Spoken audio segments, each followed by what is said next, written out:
नमस्कार दोस्तों, स्वागत हमारे YouTube channel Swami Vivekananda study circle Prayagraj में आप सभी का। आज काफ़ी दिनों के बाद आपसे रूबरू हो पा रहा हूं क्योंकि लॉकडाउन चल रहा था और इसके कारण मैं भी यहां पे आ नहीं पाया अपने स्टूडियो में। और काफ़ी दिनों के बाद आज मुलाकात हो रही है आप लोगों से, तो हम लोग नए टॉपिक पे बात करेंगे। हमारा नया टॉपिक जो है, हम गंगा नदी के बारे में बात करेंगे। गंगा नदी का उद्गम कहाँ से हुआ, कौन कौन सी नदियाँ इसमें शामिल होती हैं, क्या क्या संगम है, वो सारी चीज़ें देखेंगे। कहाँ से इसका उद्गम स्थल है, कौन कौन सी नदियों के मिलने के बाद गंगा नदी का नाम गंगा पड़ता है। तो दोस्तों, आप लोगों को मैं आपको बता दूं, आप लोग जानते भी होंगे कि भारत का एक राज्य उत्तराखंड है, जो उत्तर प्रदेश से ही सन 2000 में अलग हुआ और उत्तर प्रदेश से अलग होकर एक नया राज्य बनाया गया उत्तराखंड नाम से। उत्तराखंड को मुख्यतः दो भागों में हम विभाजित कर सकते हैं। एक गढ़वाल क्षेत्र होता है, दूसरा कुमायूं क्षेत्र होता है। ये गढ़वाल और कुमायूं क्यों महत्वपूर्ण है वो आगे हम देखेंगे, मैं बात करूंगा आपसे। तो मुख्यतः दो नदियां निकलती हैं। कहां से? एक नदी आती है धौली गंगा, और धौली गंगा नदी धौलागिरी श्रेणी में एक कुलनुक क्षेत्र है, वहां से धौली गंगा नदी आती है। और दूसरी नदी जो है वो विष्णु गंगा नदी है। विष्णु गंगा, आपने नाम सुना होगा बद्रीनाथ तीर्थ स्थान, यहाँ पर लोग जाते हैं। बद्रीनाथ से आती है विष्णु गंगा और कुलनुक क्षेत्र से आती है धौली गंगा, और ये दोनों नदियां आकर विष्णु प्रयाग में मिल जाती हैं। और एक खास बात आपको बताऊं कि अगर दो नदियों का संगम है तो उसमें जो नदी गहरी रहती है उसी के नाम से नदी आगे बढ़ती है। लेकिन यहाँ पे अगर विष्णु गंगा और धौली गंगा की बात करें तो दोनों नदियाँ क्या हैं, लगभग समान गहराई की हैं। तो इन दोनों का नाम यहाँ पे विलुप्त हो जाता है और एक नई नदी का नाम जो आगे बढ़ती है, इसका नया नाम हो जाता है अलकनंदा। अलकनंदा नाम से ये नदी आगे बढ़ती है। और जब अलकनंदा नाम से आगे बढ़ती है तो एक नदी है नंदाकिनी। नंदाकिनी नदी निकलती है दोस्तों, और ये आके इसी अलकनंदा में जो है संगम बनाती है, अलकनंदा में मिलती है।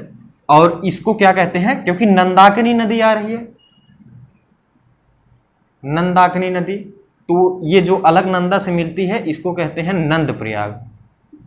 नंदाकिनी नदी नंद प्रयाग में अलकनंदा नदी से मिल जाती है और फिर आगे बढ़ती है। अलकनंदा नदी कहाँ पे आगे बढ़ती है?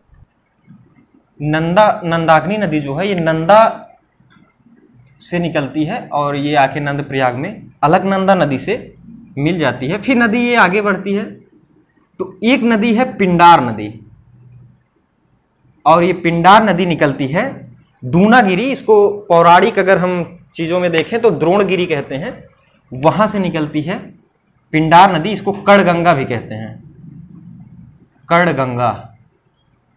और ये नदी आकर कहाँ मिल जाती है? अलकनंदा में, कड़ प्रयाग में, क्योंकि कड़गंगा नाम है, या फिर पिंडार नदी वो मिलती है कड़ प्रयाग में, यहाँ पे संगम बनाती है। और विष्णु प्रयाग, नंद प्रयाग और कड़ प्रयाग, तीन प्रयाग हो गए, और ये नदी अलकनंदा नदी आगे बढ़ती है। एक चीज आपको मैं बता दूं, ये नंदाकिनी नदी है, आप मंदाकिनी मत समझिएगा।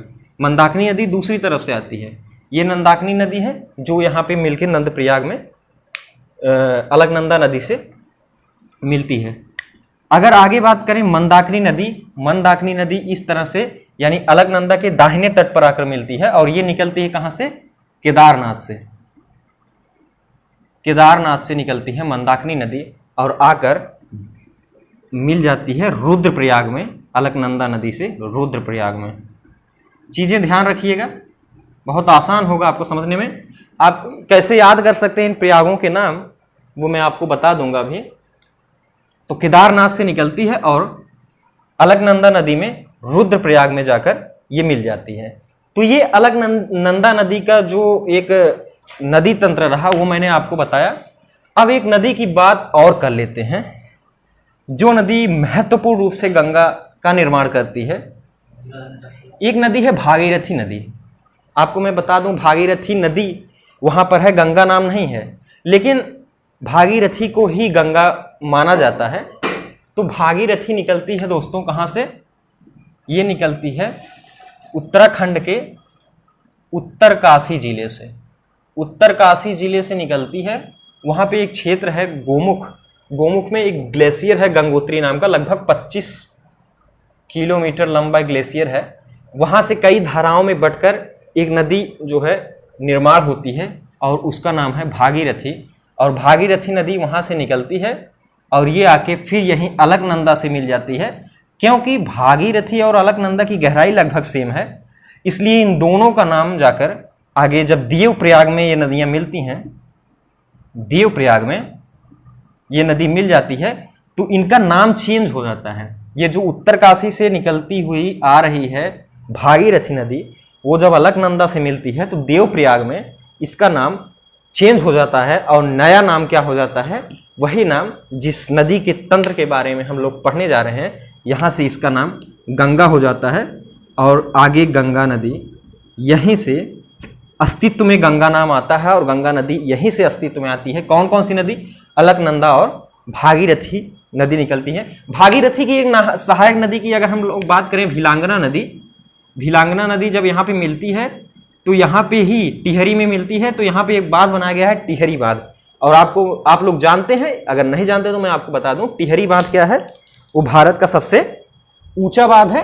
कहीं कहीं पर लोग कहते हैं भाखड़ा नागल बांध है, लेकिन भाखड़ा नागल जो बांध है दोस्तों वो 225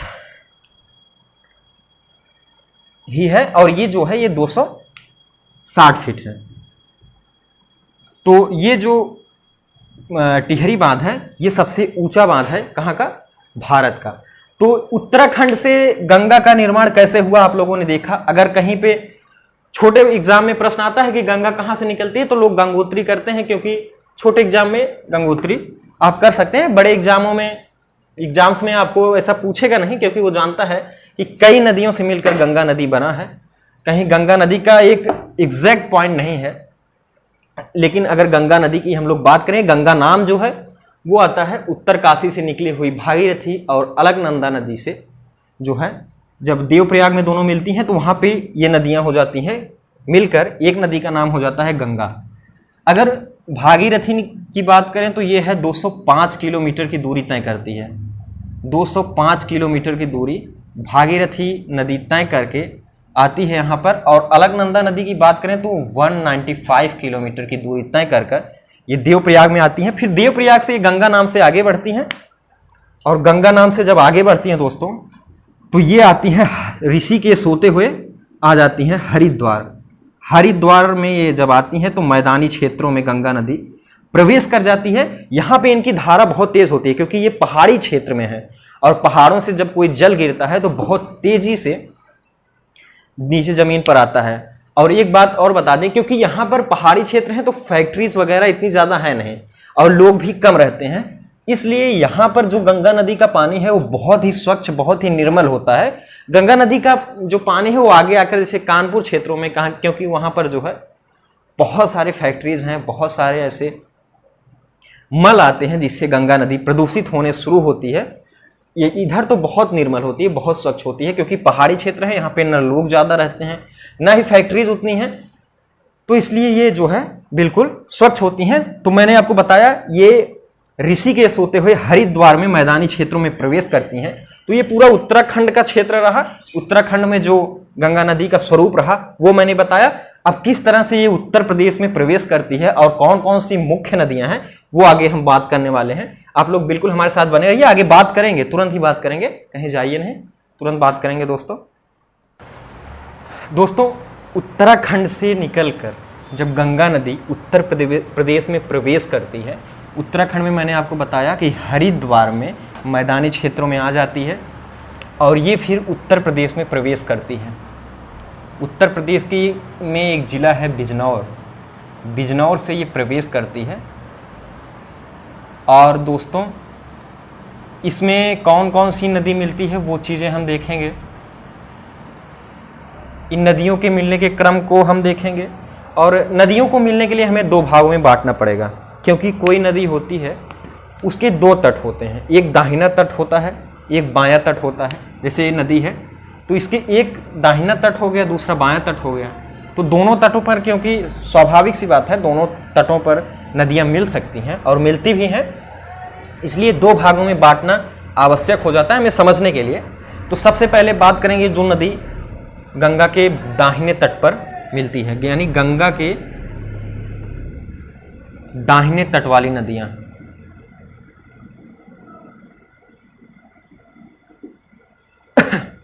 कौन कौन सी नदी दाहिने तट पर मिलती है वो चीज हम देखेंगे। तो जो दाहिने तट पर नदियां मिलती हैं वो नदियां हैं प्रायद्वीपीय नदियां, यानी प्रायद्वीपीय भारत की पठारी क्षेत्रों से जो नदियां निकलती हैं वो नदियां गंगा के दाहिने तट पर मिलती हैं। गंगा से डायरेक्ट ना मिलकर वो एक नदी है यमुना नदी, उसके सहारे से गंगा से मिलती हैं। और यमुना नदी क्योंकि इस तरफ से आ रही है दाहिने तट से, तो ये भी गंगा के दाहिने तट पर मिलती है। तो एक नदी हो गई यमुना नदी, यमुना नदी जो स्वयं गंगा से मिलती है दाहिने तट पर। और ये एक ऐसी नदी है जो गंगा के दाहिने तट पर मिलने वाली इकलौती हिमालयी नदी है, यानी हिमालय से निकली हुई नदी है। यमुनोत्री से निकलती है, आपको मैंने बताया। गंगा यमुना के बारे में भी बात करेंगे, अच्छी तरह से बात करेंगे। आप लोग बिल्कुल अच्छी तरह से यमुना को भी समझ पाएंगे, यमुना नदी कहाँ कहाँ से आती है, कैसे कैसे। तो और जो नदियां जो पठारी यानी प्रायद्वीपीय नदियां हैं वो आके इसी में मिलती हैं। लगभग 3 नदी आती है, जैसे एक हो गया केन नदी, बेतवा हो गया, सोन नदी हो गया।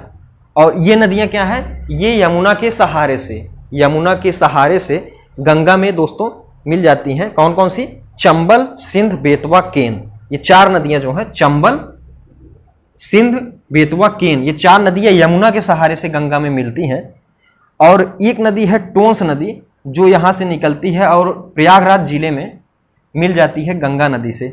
इसका नाम आप लोग लिख लेना, ये चंबल हो गया, सिंध हो गया, बेतवा हो गया, केन नदी हो गया, और ये टोंस नदी है जो प्रयागराज में मिलती है। और एक नदी और है सोन नदी जो बिहार में जाकर गंगा नदी से मिल जाती हैं। तो ये 4 नदियां यमुना के सहारे से गंगा में मिलती हैं और ये स्वयं ही जाकर गंगा में समाहित हो जाती हैं। ये नदियां जैसे टोंस और सोन नदी जो है ये गंगा के दाहिने तट से गंगा पर स्वयं जाकर मिलती हैं, और ये नदियां जो हैं ये यमुना के सहारे से गंगा में दाहिने तट पर मिलती हैं। तो ये दाहिने तट की नदियां जो थी उसके बारे में हम लोग बात किए हैं। अब आगे बात करते हैं जो गंगा के बाएं तट से नदियां निकलती हैं, जो हिमालयी नदियां हैं, हिमालय से निकलकर गंगा में मिल जाती हैं, उसके बारे में हम लोग बात करेंगे। दोस्तों गंगा नदी के बाएं तट पर जो नदी मिलती है उसमें से एक नदी है रामगंगा। मैंने आपको बताया था कि उत्तराखंड को 2 भागों में बांटा गया है, गढ़वाल क्षेत्र और कुमायूं क्षेत्र। तो उत्तराखंड के कुमायूं क्षेत्र से निकलती है नदी अल्मोड़ा जिले से। एक दूनागिरी क्षेत्र है, दूनागिरी, इसको पौराणिक चीज़ों में देखेंगे तो द्रोणगिरी करके आता है, आप नाम सुने होंगे। तो दूनागिरी से एक नदी निकलती है, उसका नाम है रामगंगा। और रामगंगा नदी उत्तराखंड से निकलकर वो आती है सीधे उत्तर प्रदेश में प्रवेश करती है, और उत्तर प्रदेश में प्रवेश करते हुए ये गंगा नदी के बाएं तट पर मिलती है। कहाँ पर, कन्नौज में। कन्नौज में ये लगभग 393 मील की दूरी तय करके कन्नौज जिले में जो है गंगा नदी से मिल जाती है। 393 मील की दूरी तय करके रामगंगा नदी दूनागिरी श्रेणी से, यानी दूनागिरी यानी द्रोणगिरी से कहते हैं, अल्मोड़ा जिले में है, वहां से आके कन्नौज में मिल जाती है। तो ये एक नदी हो गई गंगा की बाएं तट पर मिलने वाली एक नदी। दूसरी नदी की अगर हम बात करें तो गंगा से मिलने वाली एक नदी है गोमती नदी। गोमती नदी आपने अगर नाम सुना होगा, गोमती नदी निकलती है उत्तर प्रदेश में, पीलीभीत से लगभग 30 किलोमीटर दूर एक फुलहर झील है। फुलहर झील से ये नदी निकलती है, इसको गोमत ताल भी कहते हैं, जिसकी वजह से नदी का नाम गोमती पड़ा। गोमत ताल से निकलती है और ये लखनऊ, सुल्तानपुर, जौनपुर होते हुए बनारस में एक सैदपुर नामक जगह है, वहां पर आकर गंगा से मिल जाती है सैदपुर में। बनारस के पास ही है, वाराणसी के पास ही सैदपुर में गोमती नदी निकलती है फुलहर झील से। फुलहर झील पीलीभीत में, पीलीभीत से लगभग 30 किलोमीटर की दूरी पर। और ये गोमती नदी सुल्तानपुर, लखनऊ जो उत्तर प्रदेश की राजधानी है वो इस नदी पर स्थित है, और जौनपुर जिला है, और फिर ये सैदपुर में आकर गंगा से मिल जाती है। तो मैंने आपको बताया गोमती नदी और रामगंगा, 2 नदियों के बारे में मैंने बताया। तीसरी एक नदी है घाघरा नदी। घाघरा नदी को हम दिखाते हैं आपको। दोस्तों गोमती नदी की एक खास बात और मैं आपको बता दूं, गोमती नदी जो है इसको कहते हैं कि ऋषि वशिष्ठ की पुत्री थी, और जब भगवान राम रावण से युद्ध करके रावण को पराजित करके रावण को वीर गति को प्राप्त करा के जब वो आते हैं तो उनके ऊपर ब्रह्म हत्या का जो है एक तरह से आरोप लगता है। तो ब्रह्म हत्या के पाप से मुक्त होने के लिए ये इसी गोमती नदी में स्नान करते हैं। एक सुल्तानपुर में जगह है धोपाप नाम से, वहाँ पर ये स्नान करते हैं और पाप मुक्त होते हैं। अगली नदी की अगर हम बात करें, घाघरा नदी। घाघरा नदी निकलती है कहाँ से? ये वहीं से निकलती है जहाँ से बहुत महत्वपूर्ण नदियाँ निकली हुई हैं। मानसरोवर झील, मानसरोवर झील से घाघरा नदी निकलती है, जहाँ से क्या निकली है? ब्रह्मपुत्र नदी भी निकली है वहाँ से। तो मानसरोवर झील से नेपाल होते हुए ये उत्तर प्रदेश में प्रवेश करती है और उत्तर प्रदेश में प्रवेश करते हुए ये लगभग बहराइच, सीतापुर, गोंडा जिला होते हुए दोहरी घाट होते हुए ये चली जाती है बिहार में, बलिया से होते हुए छपरा और बिहार के बीच में, बिहार में गंगा से मिल जाती है। लगभग 1080 किलोमीटर की दूरी तय करती है ये। 1080 किलोमीटर की दूरी तय करके बिहार में छपरा और बलिया के बीच बिहार में ये गंगा से मिल जाती है। और यहाँ पे इस नदी का नाम गंगा के सहारे चलता है। गंगा के सहारे ये नदी आगे जाती है और बंगाल की खाड़ी में गिरती है, वो आप लोग जानते हैं। आगे क्या हुआ वो चीज़ें हम बात करेंगे। अब अगली जो नदी है, जो महत्वपूर्ण नदी है, गंगा से मिलती है बाएं तट पर, वो नदी है गंडक। गंडक नदी की विशेषता अगर हम बताएं, गंडक नदी किस तरह से मिली हुई है, कहाँ से निकली है। दोस्तों गंडक नदी की बात करें तो नेपाल से निकलती है। अगर गंगा को हम थोड़ा सा आगे बढ़ाएं तो नेपाल से गंडक नदी निकलती है और कुछ दूर ये उत्तर प्रदेश और बिहार की सीमा को भी निर्धारित करती है। उसके बाद ये महाराजगंज होते हुए कुशीनगर में चली जाती है और कुशीनगर में फिर धीरे धीरे बिहार में जाकर ये मिल जाती है किससे? गंगा नदी से। ये गंडक नदी, इसको बड़ी गंडक भी कहते हैं। आप लोग ध्यान रखना, गंडक नदी जो है नेपाल से निकलती है और सीधा वो जाकर गंगा में समाहित हो जाती है, गंगा में मिल जाती है। एक और नदी है कोसी नदी।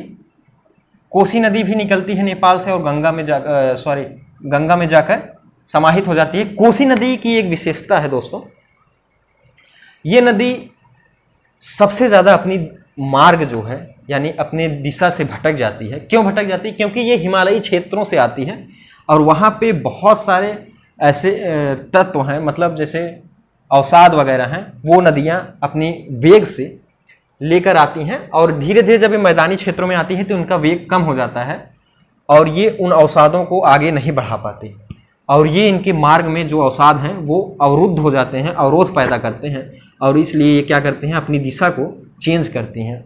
इसलिए बिहार की ये जो कोसी नदी है इसको बिहार का शोक कहते हैं, क्योंकि ये नदी अपनी दिशा बहुत ज़्यादा बदल देती है। पता लगा आज यहाँ पे सोए हुए हैं के नीचे आपके जल यानी नदी प्रवाह होने लगी, नदी निकलने लगे।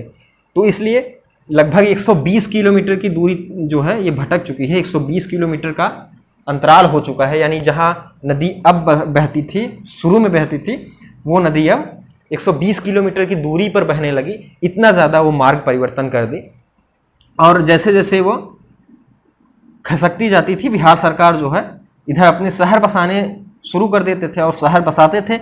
लेकिन कभी कभी क्या होता था, जब इधर मार्ग अवरुद्ध हो जाता था तो ये नदियाँ फिर से उस शहरों में चली जाती थी, दूसरी तरफ हो जाती थी, इसलिए भारी नुकसान हो जाता था। इसलिए इसको बिहार का शोक कहते हैं। तो कोसी नदी यहाँ से निकलती है हिमालय से और गंगा में जाकर मिल जाती है। तो ये नदियाँ, कोसी नदी तक हमने बात किया। आगे एक नदी और है जो अंतिम हिमालयी नदी है जो गंगा से मिलती है, उस नदी का नाम है महानंदा नदी। उसके बारे में हम बात करेंगे, महानंदा नदी के बारे में। महानंदा नदी कहाँ से निकलती है? तो दोस्तों ये भारत के पश्चिम बंगाल और बिहार और बांग्लादेश, ये तीनों जगह बहने वाली एक नदी है और गंगा में मिलती है आगे जाकर, और ये निकलती है हिमालय से और गंगा में प्रवेश कर जाती है, गंगा में मिल जाती है। और ये अंतिम सहायक नदी है गंगा की, जो हिमालय से निकली हुई बाएं तट पर मिलने वाली ये भारत में। इसके बाद तो गंगा नदी धीरे धीरे चली जाती है कहाँ पर? बांग्लादेश में चली जाएगी। बांग्लादेश में उसका नाम, बांग्लादेश में किस तरह से जाती है थोड़ा सा इसको हम बात कर लें अगर, तो जब ये बांग्लादेश अगर इधर मान ले तो ये है गंगा नदी और यहाँ पे एक ब्रिज है फरक्का बांध। फरक्का बांध है, फरक्का बांध से ये प्रवेश कर जाती है बांग्लादेश में। और एक नदी है हुगली नदी। हुगली नदी आपने सुना होगा, कलकत्ता शहर इस पर बसा हुआ है। तो हुगली नदी निकलती है। हुगली नदी में क्योंकि ये नदी जो है वर्ष भर इसमें पानी रहता नहीं था, तो इसलिए गंगा नदी का जो पानी है उसको कुछ पानी बांध के द्वारा इस हुगली नदी में प्रवेश करा देते हैं और हुगली नदी में गंगा का पानी आ जाता है। इसलिए क्योंकि जो हिमालयी नदियाँ वो वर्ष भर उसमें पानी रहता है और जो पहाड़ी जो नीचे पठारी प्रायद्वीपीय नदियाँ हैं उसमें वर्ष भर पानी नहीं रहेगा, जब गर्मी के दिनों में वो सूख जाती हैं। लेकिन हिमालयी नदी जो है उसमें वर्ष भर पानी रहता है। तो इस हुगली नदी में गंगा का पानी प्रवेश कराया जाता है नहर के द्वारा और बाकी गंगा का पानी जो है वो फरक्का बांध से चला जाता है बांग्लादेश में। बांग्लादेश में इसका नाम चेंज हो जाता है, गंगा का अलग नाम हो जाता है, वो अलग टॉपिक है, बाद में बात करेंगे हम उसका।